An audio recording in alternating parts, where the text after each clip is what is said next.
We'd like to thank you, our valued listeners, for your interest and support over the past 18-odd months. What was initially FX Radio has grown exponentially to include not just our podcasts in FX Medicine Podcast Central on iTunes, but we'd like to also introduce the recently launched FX Medicine website. This is our reservoir of resources, research and educational content for complementary medicine. Come and be a part of the community at fxmedicine.com.au.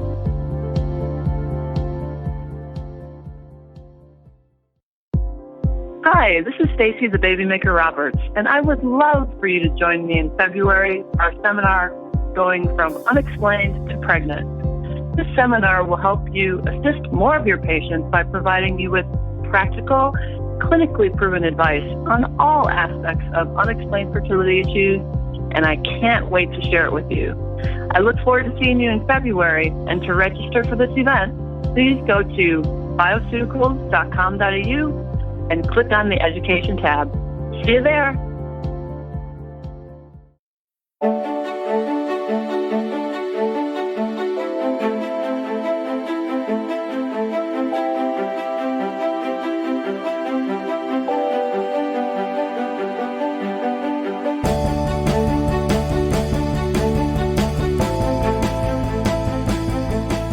This is FX Medicine, and I'm Andrew Whitfield Cook. Joining me on the line today, all the way from the United States, for another podcast into fertility and infertility and how we treat conditions which affect couples wanting to conceive and have a baby, is Stacey Roberts, a former physiotherapist turned herbalist and naturopath. Stacey's been involved in healthcare since 1989 in both conventional and complementary medicine. Stacey is an internationally recognised natural fertility and women's health expert who has assisted people in over 32 countries with improving their overall health and well-being by addressing not just their physical, but also and importantly, their physiological and psychological health with complementary products and services. Stacey took over Sharkey's Healing Centre in 2004 in Nerang, Australia, a clinic that has worked with couples who have created over 6,000 babies while on her program. Most were told it would never happen to them. This program, called the BabyMaker Network Mentoring Program, is designed specifically to help practitioners become expert in helping couples achieve greater pregnancy success with their patients. Today, we'll be talking about Polycystic Ovarian Syndrome, a syndrome of symptoms which may have devastating effects on couples trying to conceive. And welcome, Stacey, once again. Hi, Andrew. Thank you for having me. Stacey, Polycystic Ovarian Syndrome or polycystic ovarian disease is different from polycystic ovaries. But first of all, I think we need to get into how common is this condition? Because years ago in my nursing, it was something that, once in a while you might hear of somebody who suffered from this. But nowadays it seems to be this all too common occurrence. How common is it?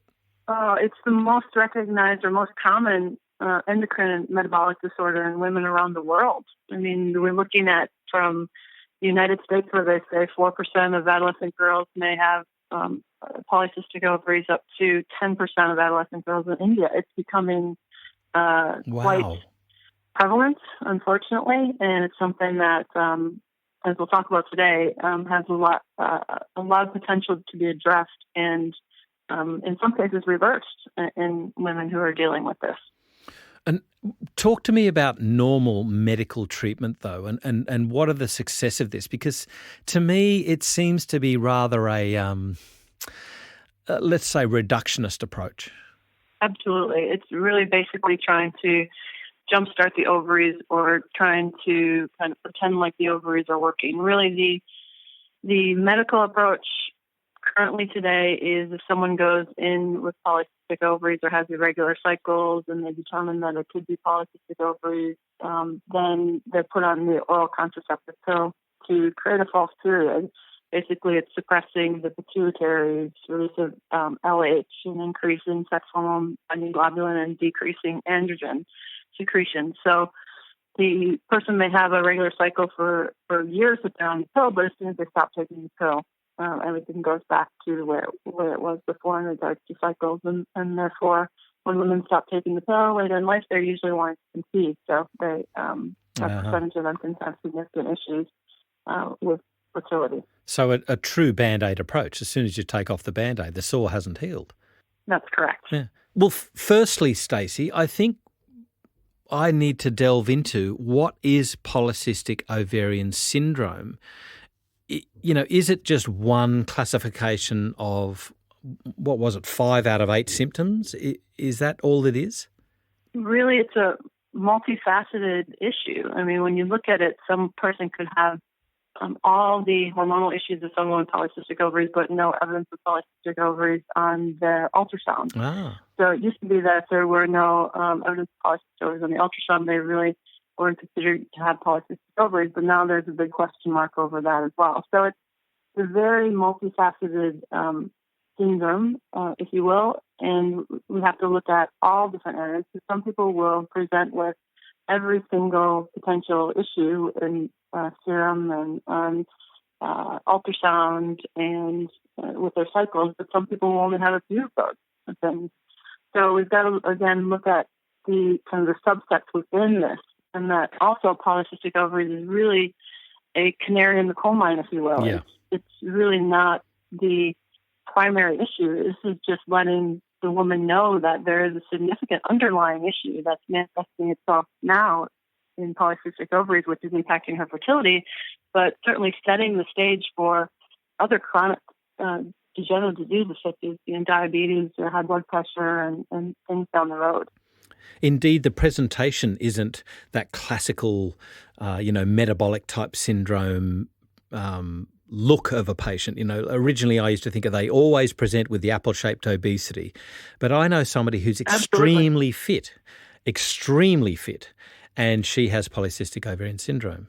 Yeah, and I think that's still an issue in the clinic. Is many times people will come to me who, for example, a female who is fit or lean or even underweight and haven't been evaluated for polycystic ovaries because they're not overweight, or they don't have excessive hair growth, which is a shame because they're just not getting the full workup because there's still that mentality that they have to be overweight. But gradually that's changing, and they're looking more at what their symptoms are presenting with and then delving further into, what their hormone levels are looking like, what their ovars are looking like to come up with that diagnosis. So the prevalence could be increasing simply due to better testing as well, but it certainly is increasing due to poor westernized diets have moved into many countries around the world these days. Is there a pathognomonic symptom or sign that tells you, yes, we're dealing with PCOS? Well, the clearest one and the one that is the easiest one to identify would be in a polycystic ovary appearance on an ultrasound. But again, that's kind of slotting someone into that one category, whereas really looking at all aspects of this issue is really important. Stacey, you mentioned before that, it was kind of like a Band-Aid approach. As soon as you come off the pill, the symptoms return because it hadn't fixed the underlying issue. How is it medically treated once a woman comes off the pill and, say, wants to embark on fertility management? Well, the most common treatment that you'll see patients coming in on or having tried in the past is clomiphene, whether especially if their cycles are anovulatory or very, very irregular. They'll be put on Clomid to try to induce a regular period so they have the ability to time intercourse. Now, some women with longer cycles are told that they're not ovulating, but they may certainly be ovulating. They're just not ovulating yet. And what I mean by that is many doctors will do a blood test on day 21 of the cycle. Well, if my cycle is 45 days, and you do a blood test on day 21, it won't show ovulation. But if you test it 10 days later, it may show that I've ovulated. So we also have to look at, certain blood tests based on the patient's presentation, not just what generally is done as a protocol. But from a conventional point of view, Clomid is the most commonly used medication to try to jumpstart their ovaries, so to speak, and get them to ovulate regularly. And it has shown to be effective in women with ovulation disorders. However, it has some significant side effects and certainly doesn't work with everyone. And it definitely isn't addressing the underlying probable causes of polycystic ovaries, which are related to insulin resistance and other hormonal type issues. When you see this, massive increase in a cycle length, do you always see a certain thing, like, for instance, an increase in follicular stage, or do you see a failure of the luteal stage? What's going on physiologically with their periods or with their endometrium?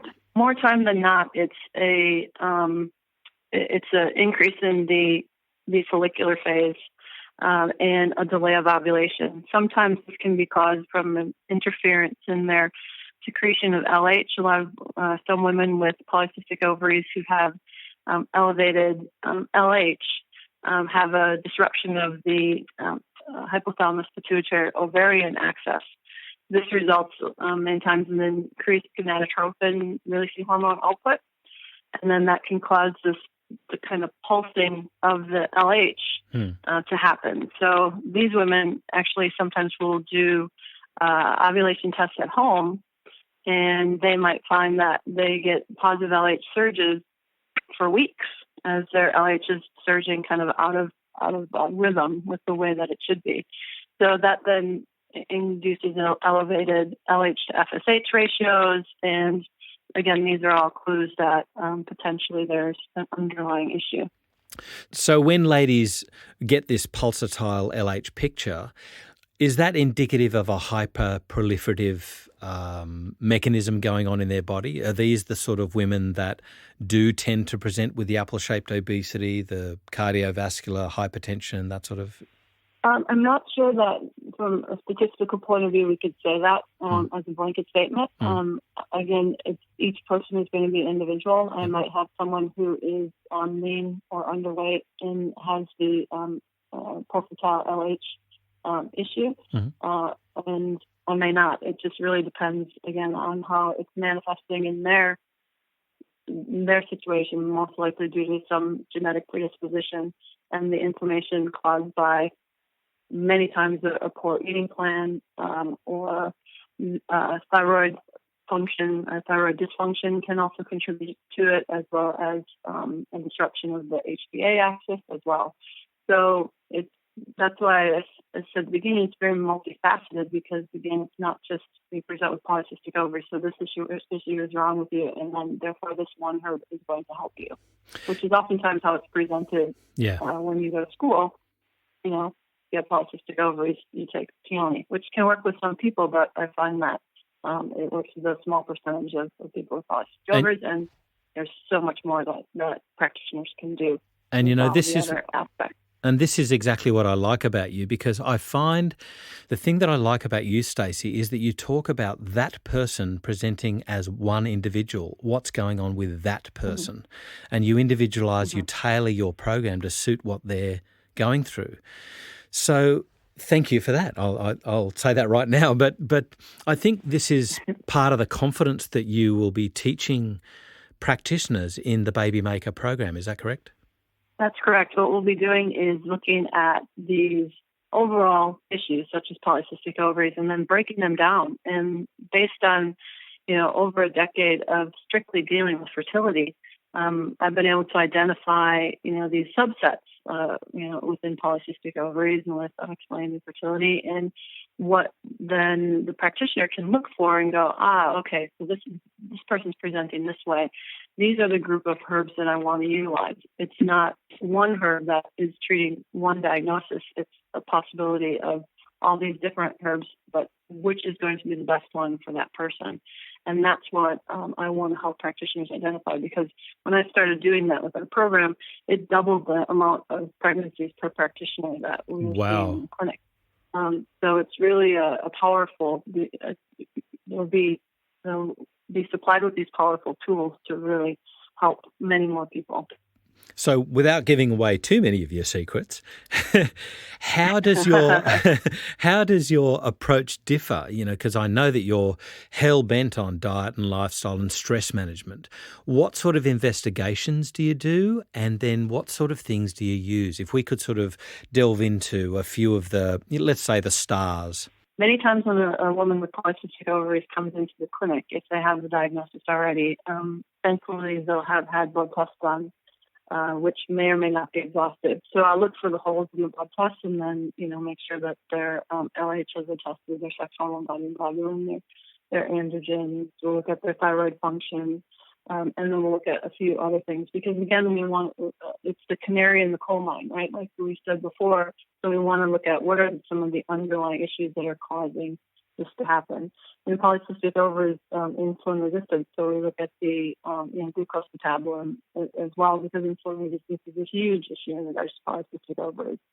And what I want to encourage practitioners out there to understand is, please don't be intimidated by someone who comes in with polycystic ovaries, because it can seem like this whole, oh my gosh, what do I do? But I find that it is, even though it's the most common disorder and it entails, and it comes to so many things, it's really one of the most straightforward things to approach and straightforward things to address.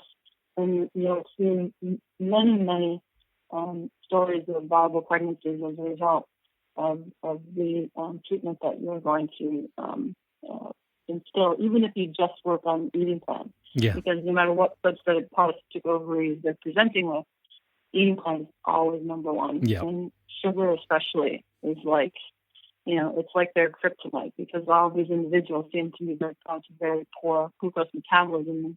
And if they're adding any type of sugar into their diet, and natural or otherwise, it's like kryptonite to them. It seems to weaken their system even more. Yeah. That does certainly weaken all of our physiology, but in these women who are presenting with polycystic ovaries, it seems to have an even more detrimental effect. The way that I've always envisaged polycystic ovarian syndrome is this, there's a circle or a flow-on effect of various symptoms or various parts to the puzzle, and they each exacerbate one another. And finally, as a practitioner, you've got to say, where do I intervene? And you said the words, it's always got to be diet where you start to intervene. Mm-hmm. And then everything becomes like a positive cascade, if you like. But only when you intervene with diet does the next sort of domino fall. Would you agree with that? Absolutely. And what I say to my patients is, look, right now you have this diagnosis that's presenting in front of us, and it's like a big forest. Mm. And we know one of the trees in this forest is your eating plan, and that has a significant impact. So once we address that tree, we're going to be able to see what other trees in that forest are going to be more relevant to us. But if that's not addressed first, and if it's not explained to the patient, and to a point where they understand it, not just to a point where they're told they have to do it, but to a point where we're educating them as to why they're doing it, then none of the treatments, or very few of the treatments, I should say, would really benefit them and help them. So it's really, really important that we look at that eating plan to get rid of the excess sugar or any added sugar, and balance those good fats and good proteins with low glycemic carbohydrates. I mean, there's studies from Harvard that are looking at, or that have reported that a low-fat, no-fat diet, or women who have 2 or more diet, no-fat products in their eating plan, have increased risk of polycystic ovaries or anovulation disorders. So by bringing that fat into the program, which a woman who might be overweight with polycystic ovaries may not understand, she might be trying to stay away from fat. So we've got to educate them and help them understand why we're asking them to do this, not just tell them, no, don't do it. So you've got to educate yourself in that as well. Has this got to do with fats being a substrate, or cholesterol at least being a substrate for hormones? Oh, I mean, I'm sure that's part of it, because it's basically where their reproductive hormones that come from, including your progesterone. Yeah. So it's which is oftentimes lacking or slow to come into play in women with polycystic ovaries. So the good fats are so important, but also there's that whole anti-inflammatory aspect of good fats as well, decreasing inflammation in our system, which then allows the communication between cells to happen. The leptin to be secreted to such a point that it can impact the estrogen rhythm in the menstrual cycle versus, if you have insulin resistance, you most likely have leptin resistance. Whether you're severely underweight or overweight, you can still experience amenorrhea. So many different things can be impacted by just addressing those things getting more fat into the diet and appropriate levels of protein and again, low glycemic carbohydrates. It's not about eliminating carbohydrates. It's about eliminating the wrong carbohydrates. But Yeah, I think that's a big issue. And Mm-hmm. the other thing that was going through my mind there was insulin signaling at the cellular level with regards to good fats being more fluid. Absolutely. What about things Definitely. like whey? Whey protein, I think, is in regards to whey protein, I sometimes will recommend that, but because of it being derived from dairy, sometimes I won't go that way, and I'll look for a more vegetarian protein like pea protein, Yep. hemp protein. I'll stay away from soy protein because most of it is genetically modified. But any type of good protein, and if you some women who are wanting to lose weight with polycystic ovaries, we might do like a protein shake or a green smoothie in the morning with some type of protein in there as well. So it definitely can have its place.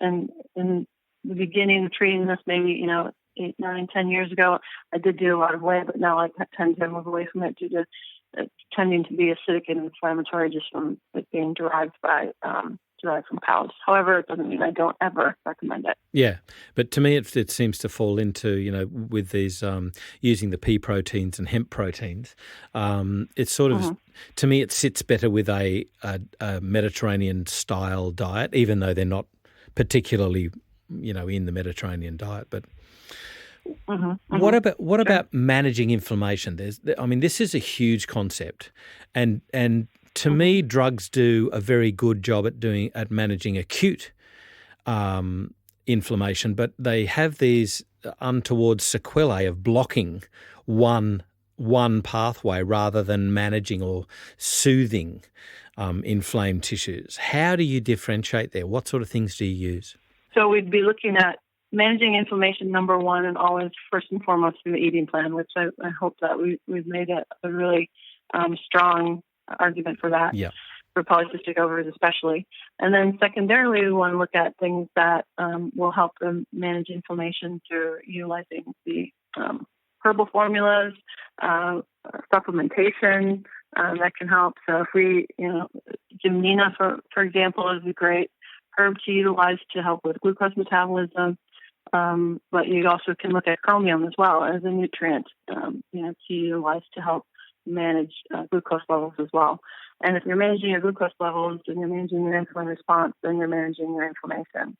So it's a matter of decreasing that and giving your body what it needs to address the inflammation itself. Whereas medically, I agree, I think anti-inflammatories work very well in the short term, but they can also cause some pro-inflammatory issues in the long term.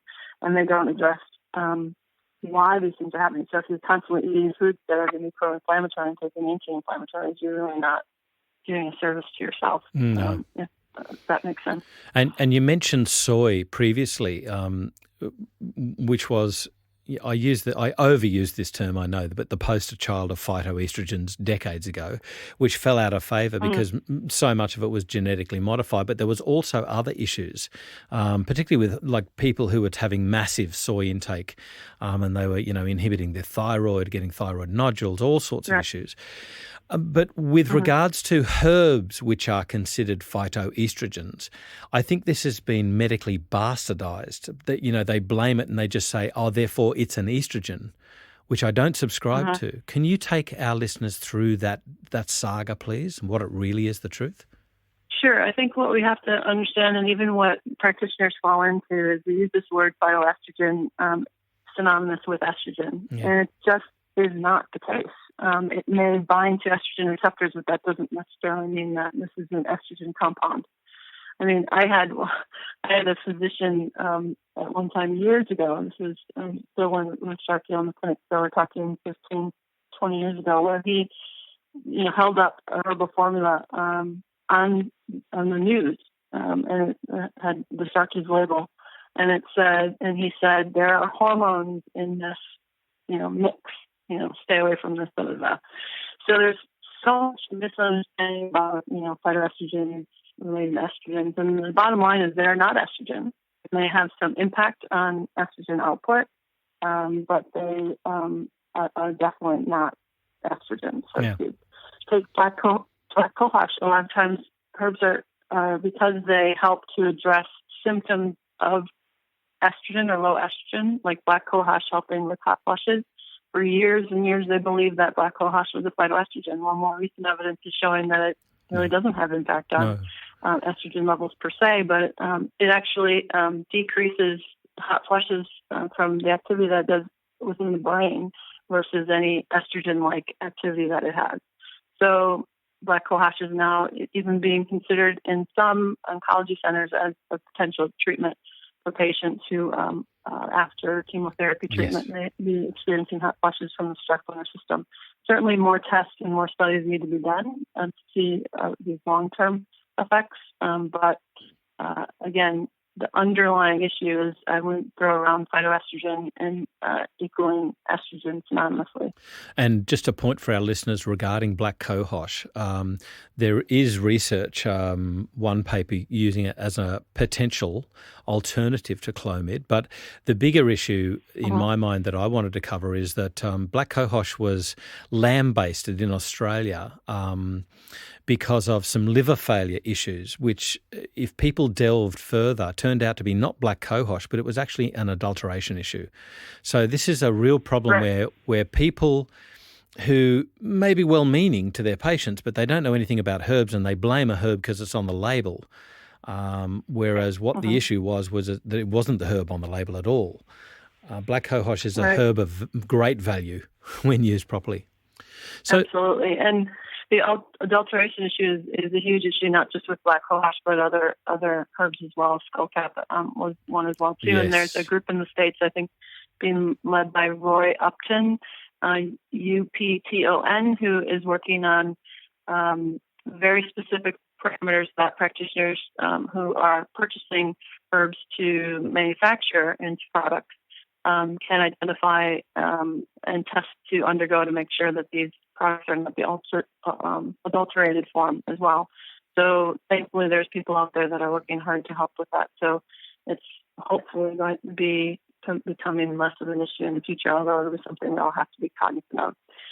And we talked about before black cohosh and Clomid just briefly, but I want to make one point, Andrew, in regards to the administration of black cohosh and or Clomid. There actually have been some studies to show that, or one study in particular that showed that the use of black cohosh along with Clomid together in a cycle where they then administered HCG around ovulation, those two together with timed intercourse produced a higher rate of pregnancy than for those who use Clomid alone. Now, we also see the studies that show that black cohosh was more successful than Clomid alone in hoping to support viable pregnancies in women with polycystic ovaries. So I wonder in the back of my mind if it's not the combination between black cohosh and Clomid, but just again, black cohosh itself and its ability to support women who have polycystic ovaries. So definitely a great herb to look at utilizing. Sure. And for our listeners, that paper is Shahin, initials AY. The title is Adding the Phytoestrogen Semisafuga racemose to Clomiphene Induction Cycles with Timed Intercourse in Polycystic Ovarian Syndrome, Improves Cycle Outcomes and Pregnancy Rates, a randomised trial. That was published in Gynecology Endocrinology 2014 in July. Stacey, there's so much to go on with and there's so many things that we can talk about. What other heroes can you tell our practitioners about, and maybe even some things which may or may not work, one of which I note might be N-acetylcysteine? Absolutely. N-acetylcysteine has been something that really hasn't been shown to have a great impact with polycystic ovaries, although in some cases it has. So it's one of those where you kind of have to see if that patient in front of you, their history and everything is something that you would utilize N-acetylcysteine with. So it's not one of the ones that I would say, knocked it out of the ballpark, if you will. But a couple other ones that are common herbs that I wanted to go over would be chasteberry for some reason. It would be chasteberry because typically when practitioners would would be wary of utilizing chasteberry because of the elevated levels of LH in women with polycystic ovaries now. That being said, not all women have elevated LH levels. But if you look at the use of chasteberry for women with polycystic ovaries, it actually can help with women with polycystic ovaries who have elevated prolactin, and certainly it can help with supporting ovulation in women who have the irregular cycle. So again, if practitioners are worried about utilizing chasteberry with polycystic ovaries, just make sure because of elevated LH, just have a look at their prolactin levels, and if they're in ovulatory longer cycles, then potentially, or low progesterone, chasteberry can be a very, very supportive herb. And of course, peony, the one that everyone learns about in school, is great because it helps to reduce androgen excess, which is, same thing in regards to polycystic ovaries. It helps to modulate estrogen and prolactin. And there's a study on a product with combination of licorice and peony, which is subject to a number of clinical trials. And all those trials show the influence of those two herbs together on the reduction of androgen. Yeah. So that's something to also keep in mind. But back to supplements, nutrients, we can also look at vitamin D as supportive for a woman who's dealing with polycystic ovaries. What's interesting with vitamin D is that low vitamin D is associated with obesity and autoimmune disease. So it could, in fact, potentially be those issues that are contributing to low vitamin D. So it's not necessarily low vitamin D is causative to those issues. However, there are studies that show that the administering of vitamin D in patients who had low levels of vitamin D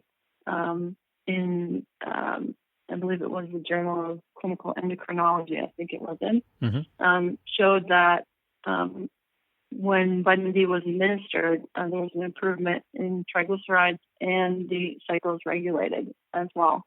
So there's some great research out there about vitamin D. The caution that I give is just, when vitamin D kind of came out from a conventional point of view that it was so beneficial, people were being put on 10,000, 20,000, 40,000 international units of vitamin D, which we're finding is not really the best way to handle it. And to just be cautious with the vitamin D amount they administer, anywhere between 2,000 and 4,000 international units. Seems like it's a good amount to help improve those vitamin D levels, and certainly supporting and encouraging responsible exposure to the sun for short periods of time to also encourage vitamin D production. Dr. Jenny Gunton and her group at Westmead Hospital looked at women with, I think it might have been gestational diabetes. So forgive me, this is sort of already pregnant. But I understand she was using 5,000 IU of vitamin D per day. And the reason was because they were finding that around about 40% of them were deficient. Now, it was more of a rescue attempt at vitamin D deficiency rather than a treatment for something. But it's certainly sort of, it was just interesting. The dose that she was using was 5,000. Sure. Michael Hollick points out that many people who are obese might need 3 to 5 times the normal dose because the fatty tissue sequesters the vitamin D in the skin, and so it can't be utilised. So I think that's an interesting point that if they're lesser weight, then they might not need as much vitamin D, or it's a really interesting conundrum. We haven't got to the bottom to this. Right. It's interesting to note because you don't know if they're going to utilize that vitamin D. That's right. Because they're obese, which again brings us back to the issue of helping them with the obesity and addressing that first.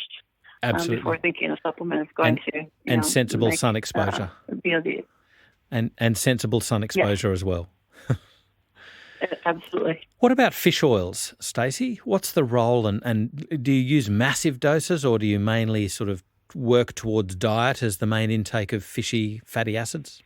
Well, we have to be careful of the fish they're eating, that patients are eating in their diet, simply because the mercury exposure and the toxins, unfortunately, there are a lot of larger fish these days. So I do certainly support the addition of small fish like whiting and things into the diet on a regular basis. However, I also recommend fish oil as well, and I usually recommend a lower dose of 2,000 to 3,000 milligrams, but that to me is really not the most important. It's the potency of the EPA and DHA in the fish oil that needs to be potent in order for it to be effective. You can buy, and take 6,000 milligrams, but you're ending up with, a low level of EPA, DHA. It's really not going to do you much good. So, practitioner brand whose company utilizes very potent and a lot of good standard testing to make sure that there's minimal to no, exposure in regards to toxins, heavy metals, etc. Is really, really important. So, I think we touched on before that fish oil is great from an anti-inflammatory point of view, and if that decreasing inflammation decreases stress, we have seen fish oil and improved progesterone production be correlated. So, potentially by decreasing stress on the system, by decreasing inflammation, then the body's allowed to be able to create more optimal levels of progesterone. Just to carry on from your point on purity with fish oils, I think a minimum standard for any country, a minimum standard for any company using fish oils should have the GOED standard as a minimum requirement for their fish oils, which I might add exceeds the purity and freshness standards of the Australian government TGA. Right. Stacey, one more very interesting component, and it's sort of included in the B vitamin group, but that's inositol. There's some very interesting research on this, especially regarding diabetes. Talk to me though. Tell our listeners about how you use it with regards to polycystic ovarian syndrome. Sure. I love inositol for many reasons, but particularly because it also helps to improve thyroid function, which has been definitely, in my opinion, a big parameter in regards to polycystic ovaries. So we need to look at and make sure that the thyroid is functioning as optimally as possible if we want then to help stimulate estrogen metabolism through the liver and also progesterone production as well. So I love it for that fact, and then it also has been shown to be supportive of women with irregular cycles. It can decrease, again, androgen output and helps restore the body's blood pressure. And some people, again, this a lot has to do with dietary stuff as well, lower triglycerides. And there are some studies that show that 2 grams of the inositol along with folic acid were enough to help improve the situation. And it's also been studied in combination with selenium, which that really seems to be a great combination for improving thyroid function. So it's a relatively new nutrient, but it's really something that in the last 5-10 years, probably tops, has been looked at in regards to its benefits for polycystic ovaries, only recently for thyroid function. That's very interesting, and a great whetting of the appetite for practitioners that are interested in undertaking the BabyMaker program.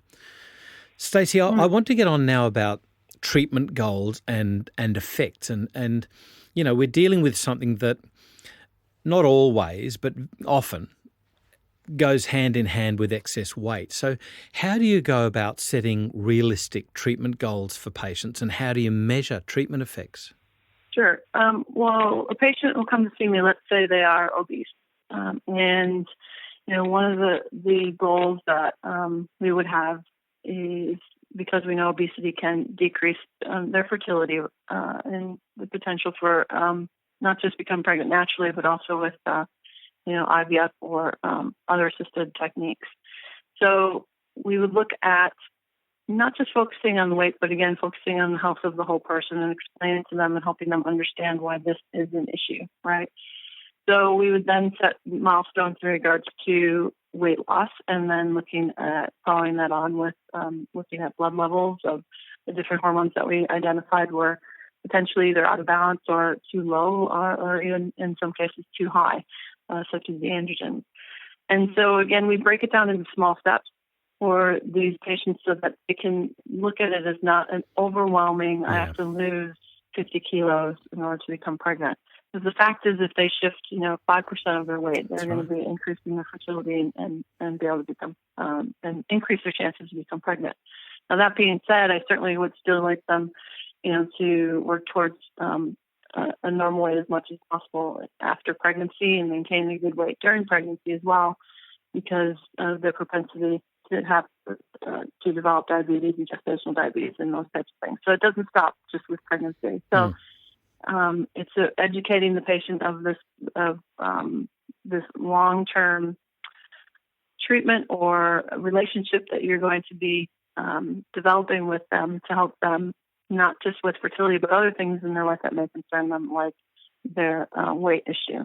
Now, the person who doesn't have a weight issue and they're immune with polycystic ovaries, what I actually try to do is help them with a paradigm shift, and that because they're not happy they have polycystic ovaries. They think it's something horrible and bad, and they are frustrated. And what I try to do is show them that polycystic ovaries in their case is actually, again, I'll use the term the canary in the coal mine for them, and to be able to know that they have this issue now when they're dealing with fertility, and can learn how to address it now is a good thing. Will impact not only their health currently, their fertility, but also their family's fertility and health in the future.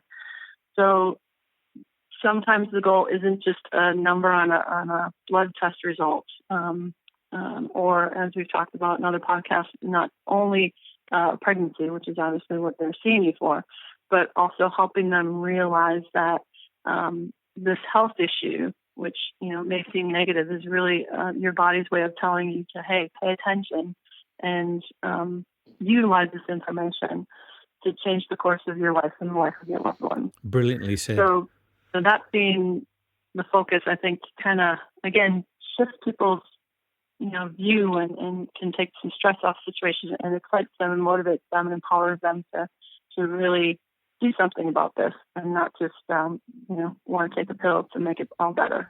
Hear, hear, Stacey. And this, listeners, is why I really respect Stacey, because she looks not just at taking pills and, the supplements, but she also looks at the whole aspect of the human patient in front of her.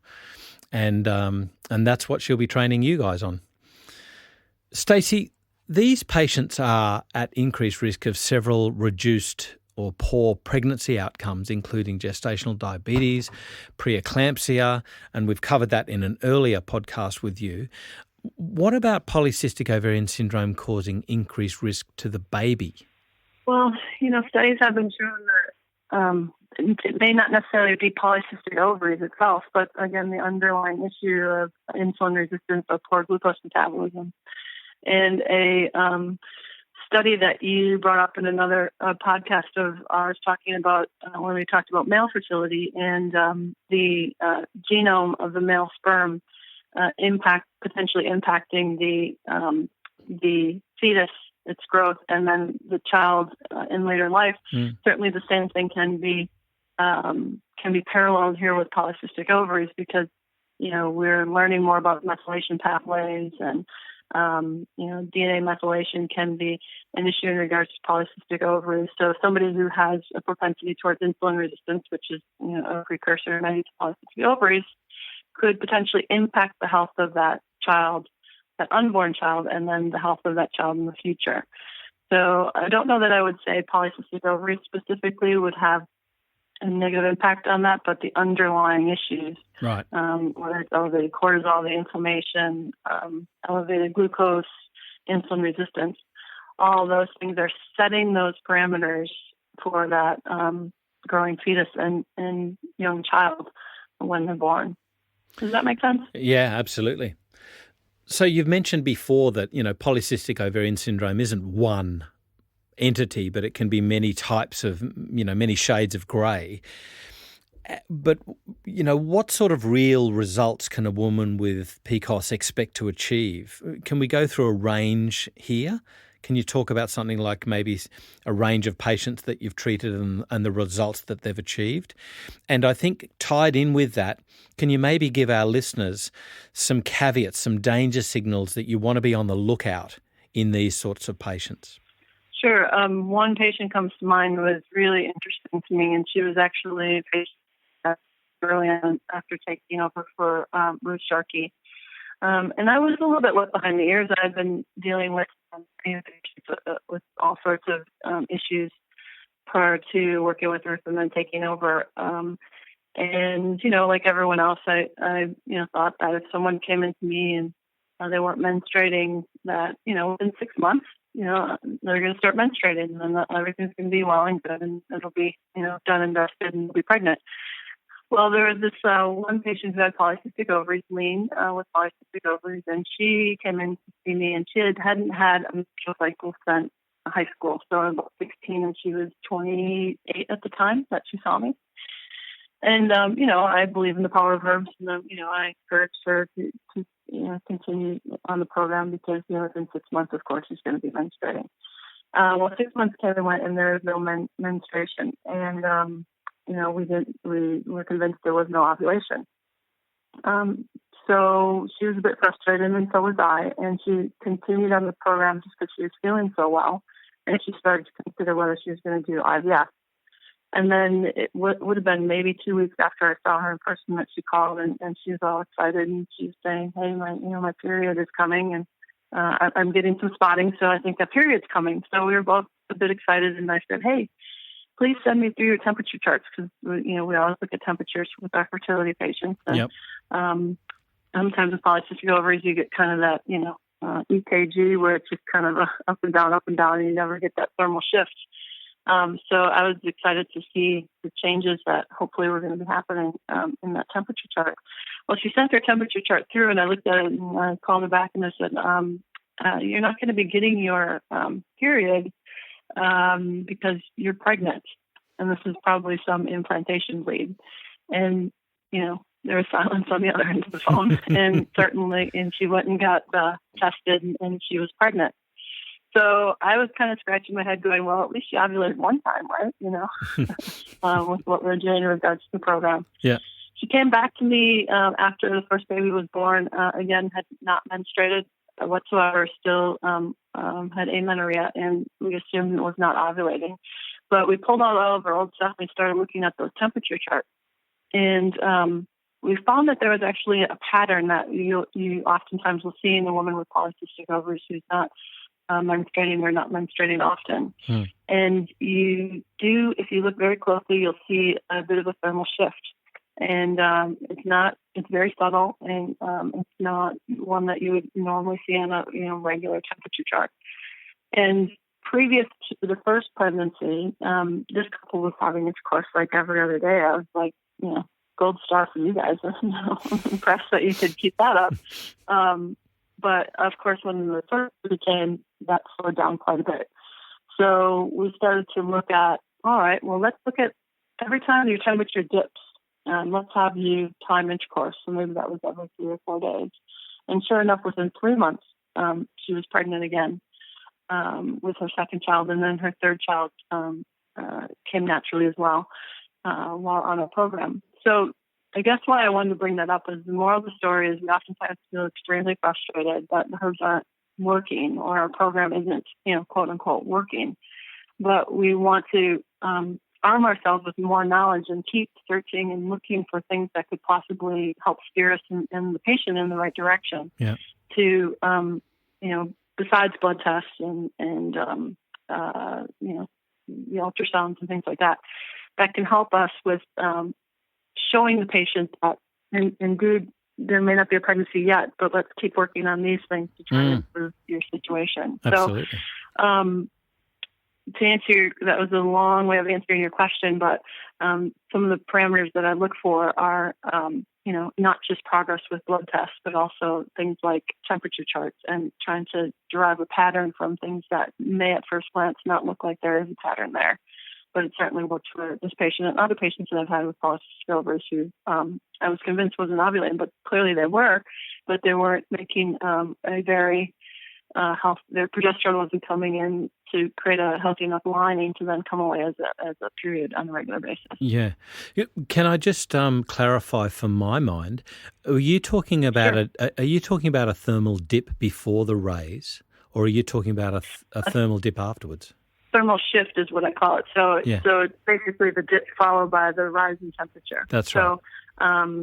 Yeah, and it doesn't have to be the lowest dip in temperature, but just a dip followed by a sustained rise in temperature for about 3 to 5 days. And a lot of times in a temperature chart, you'll see a very, very clear dip, and then it almost go up 0.5 or a whole degree in some women.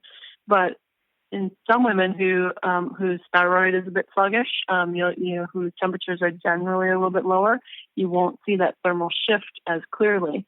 So you really have to take a good look at their temperatures to see if, even for 3 to 5 or 6 days, there's a bit of a shift where the temperatures are a little bit higher than others. So I can't say that's a regular occurrence in the patients that I see with polycystic ovaries, but I use that example because it's an extreme one. And someone who isn't menstruated and hasn't menstruated since they've been 16 can have 3 children by tweaking things. And she had to follow all the eating plan and supplementation. It wasn't just timing of intercourse. She had to follow the protocol to get her there. But I don't want people to get discouraged.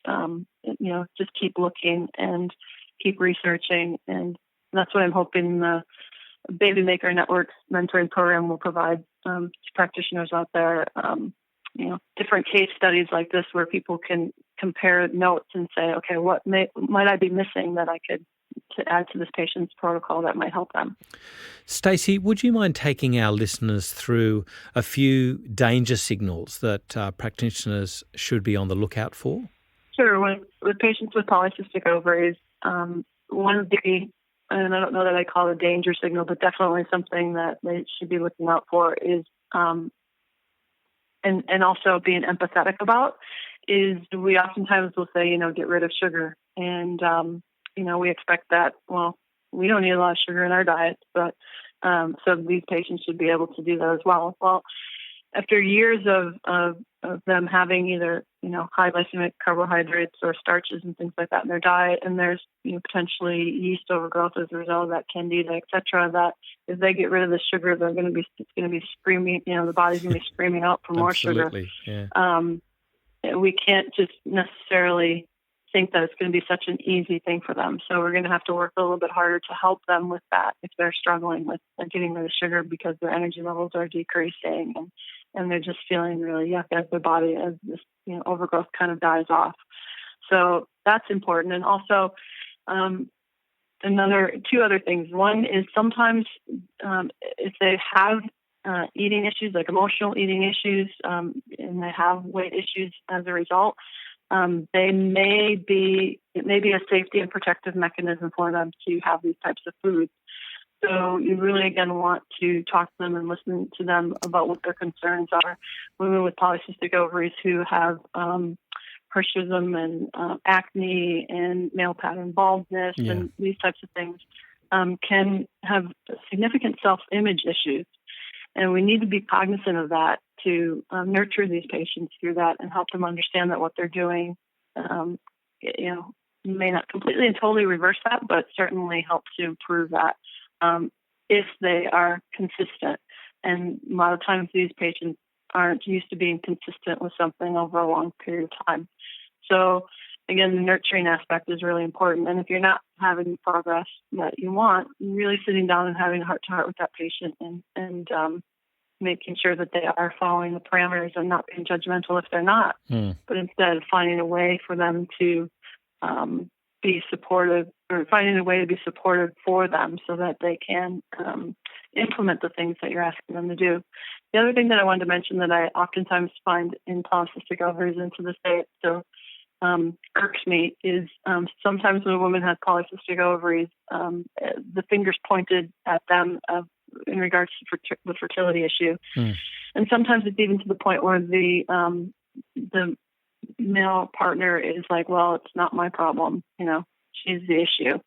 There was a time in the clinic where I remember the guy was sitting there, and maybe I was just having a bad day, but he said that about his wife, and it took all that I had in my power to keep from reaching across the table and choking him because she was so defeated and so beat up by those types of comments that if they're not in a supportive relationship, we can't change that, but we can certainly bring things to people's attention to help them hopefully be more empathetic, or at least to help them help themselves and to recognize what they can do to work on these self-image issues, self-esteem issues, and self-confidence issues. So please be cognizant of that when you're working with women with polycystic ovaries, that it's, again, I talked about it being a multifaceted issue, but it's also not just a multifaceted physiological issue, but a multifaceted emotional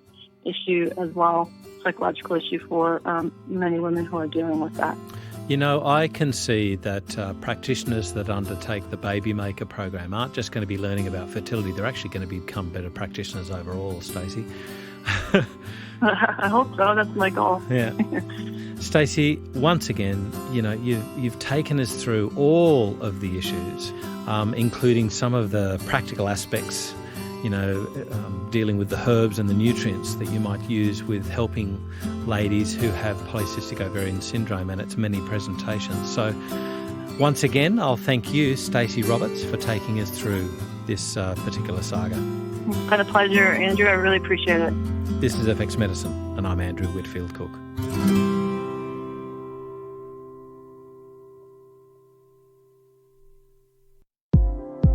If you've enjoyed what you've heard today on FX Medicine, please engage with us and let us know what further topics you'd like us to cover. You can get in contact with us through our website, fxmedicine.com.au, or look for FX Medicine in your favourite social media platform. You can also rate and review us on iTunes, and we'd really like to thank those who have already rated us. It's through your continued support that enables us to bring you current, complex and relevant topics to enhance your practice of natural medicine.